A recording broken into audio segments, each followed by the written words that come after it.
Ladies and gentlemen, boys and girls, children of all ages, are you ready for a brand new YouTube metric? One that could change the entire course of a platform and the fate of your channel. Yeah, I thought you might be interested in this one. vidIQ. vidIQ. vidIQ.com. What a quality intro that was. Quality passion, quality energy, quality verve. This video is guaranteed watch time because of its sheer quality. There has never been a video with so much quality in the first 30 seconds. YouTube's algorithm is listening to all this, isn't it? It's reading the captions, right? Good. Hello everyone, welcome back to vidIQ. I'm Rob, and by now you should know that we love to talk about YouTube analytics. And when this YouTube analytics story rolled across our fictional news desk, it was certainly an eyebrow raiser. Because you see, YouTube is working on some new metrics, two in fact, over the last 2 years, and they are both designed around the concept of gauging and promoting quality content. It is no secret that YouTube has been dogged by controversy over these last 2 years with questionable content that seemingly gets pushed by the algorithm.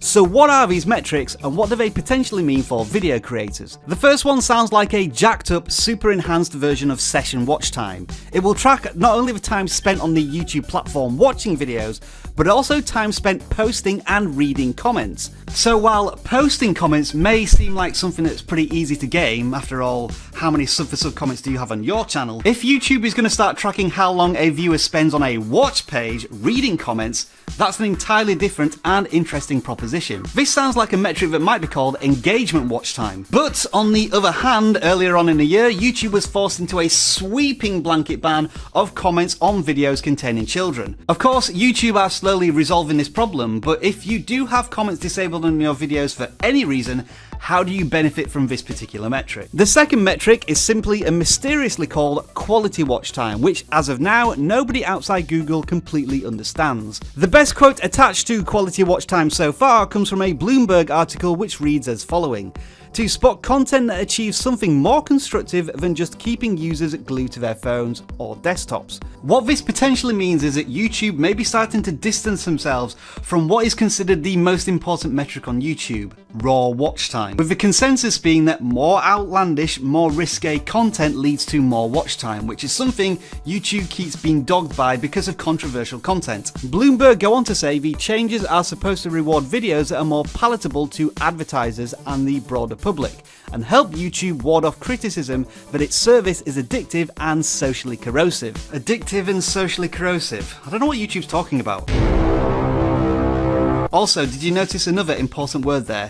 Advertisers. Does that mean search and discovery of your content could be influenced by whether or not it's monetized in the future? And for those whose content is going to be marginalized by these YouTube changes, you're going to hear that familiar phrase, freedom of speech being suppressed on YouTube. Just like Facebook, YouTube is struggling under the strain of being considered a responsible adult of the internet. Sometimes they have to make the tough calls that don't please everybody. Friend of vidIQ Tom Martin had this to say on quality watch time: if true, I think this is another sign that YouTube is favoring big media companies and TV movie content. Great news for me, my clients and all the colleagues, but less for independent video creators.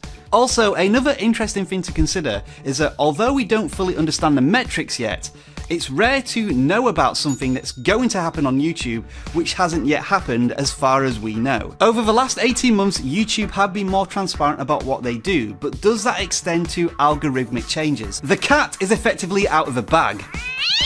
So does that mean YouTube will share this information with video creators and help us leverage these new metrics? Or will they tell nobody, flick a switch, and chaos descends? Also, does that mean cat videos are still considered quality watch time? And that's the point at which I'm going to throw this over the fence for you to tackle. We and everybody else would love to hear your thoughts on these new metrics, how they might affect YouTube, and of course your channel. But do bear this in mind, with these new changes we want every single one of you who watches this video to comment, and not only that, we want you to write dissertations, white papers, case studies on the subject. And then we want you to read all of the other comments and respond in detail, because that's exactly how we want to test all of this. Ha, what a quality outro.